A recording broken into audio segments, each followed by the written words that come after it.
जितने भी चमत्कार दिखाने वाले बाबा होते हैं उनसे किसी का भला होता है? उनका खुद का भला हो सकता है, क्योंकि मान सम्मान पैसा ये सब मिल रहा होता है।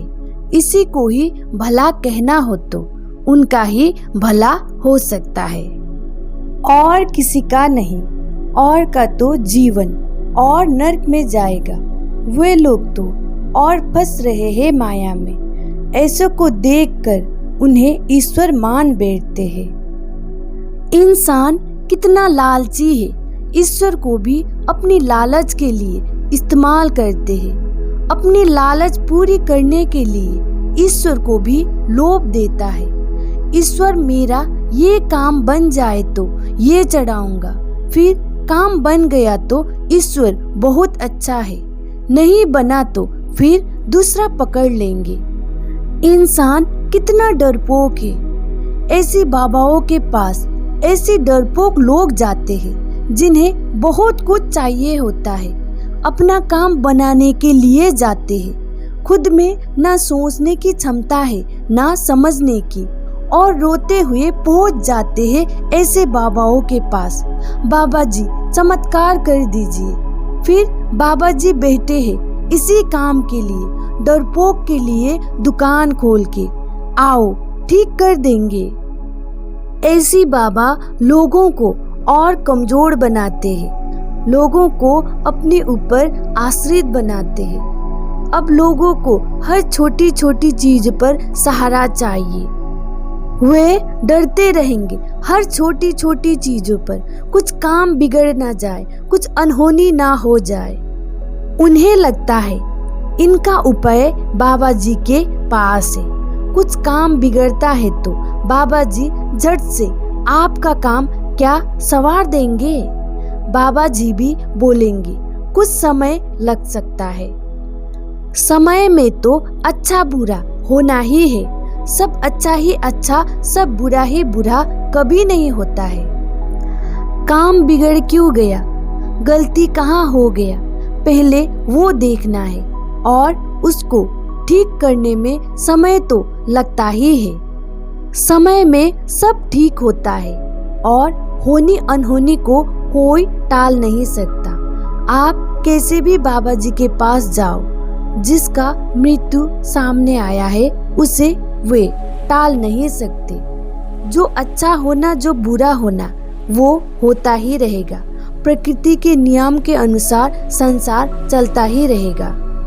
बदलना तो आपको है। डरपोक हारे हुए जिसे अपना कुछ ज्ञान नहीं है, वे लोग ही छोटी छोटी समस्या लेके रोते हुए ऐसे बाबा जी के पास जाते हैं। जीवन जीने के लिए इतना रोते हो, ऐसे जीवन मिला है क्यों?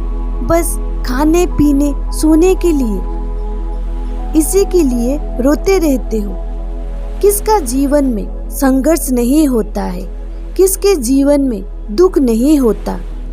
जीवन में संघर्ष है, दुख है तो खुद को देखे, अपनी काम को देखे, गलती कहाँ हो रहा है। ईश्वर ऐसा तो नहीं तुम्हें ठीक करने के चक्कर में दूसरों को हानि पहुंचाए।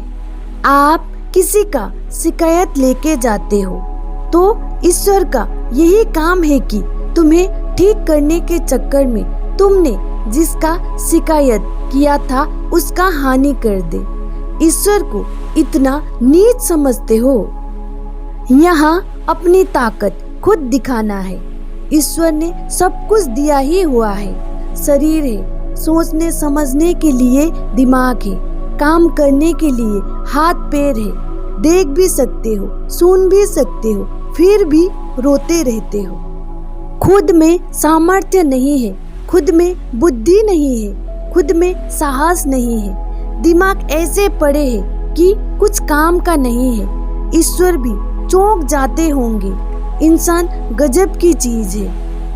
अपनी फायदा के लिए कहीं भी रो लेते हैं, कहीं भी झुक जाते हैं, और रोते हुए ऐसी जगह ऐसी बाबाओं के पास जाते हैं। जाना ही है तो ऐसी जगह जाओ जहाँ तुम्हें खुद को देखने की ढंग सिखा दे, तुम्हारा खुद का गलती दिखा दे, तुम्हें बोल दे कि गलती तुमसे हो रहा है।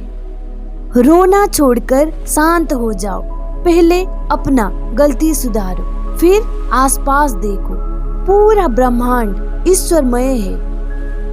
ईश्वर तो पावन के समान है, सबको मिलता है, सबके भीतर भी और सबके बाहर भी।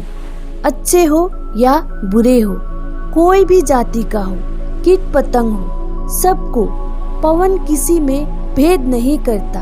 वैसे ही ईश्वर भी किसी में भेद नहीं करते हैं। आपको शरीर मिला है, बुद्धि मिली है, अच्छा बुरा सब कुछ आपको खुद करना है। ईश्वर को बस शुक्रिया करना है, उन्होंने इस लायक बनाया है आपको। जीवन चलाने के लिए रोते रहते हो, बाबा जी को ढूंढते रहते हो, तो आप किस काम के हो? रोना ही है तो इसलिए रो कि मेरा जीवन का लक्ष्य क्या है, दुख क्यों होता है, दुख का कारण क्या है। मुक्ति के लिए रो, किसी के आगे रोने की जरूरत नहीं। खुद में चिंतन करो, किस लिए जीवन मिला, सदुपयोग करो। कहीं से सच्चा ज्ञान मिल रहा है तो वहाँ झुको। प्रकृति का नियमों को कोई नहीं रोक सकता, आपको ही बदल जाना है। अच्छा बुरा, शांति अशांति होता ही रहेगा, बस आप खुद सबल हो जाओ। ईश्वर कुछ नहीं करते, बस देखते रहते हैं। जो करना है आपको करना है, और जो कर्म फल भोगते हो वो भी आपकी ही कर्म का फल है। अच्छा है या बुरा है, ईश्वर किसी को दंड भी नहीं देते। ईश्वर ने इतना लायक बना के छोड़ दिए हैं। शरीर का, बुद्धि का किस तरीके से आप प्रयोग करते हो, ये आप पर है। ईश्वर निश्चिंत है और शांत है।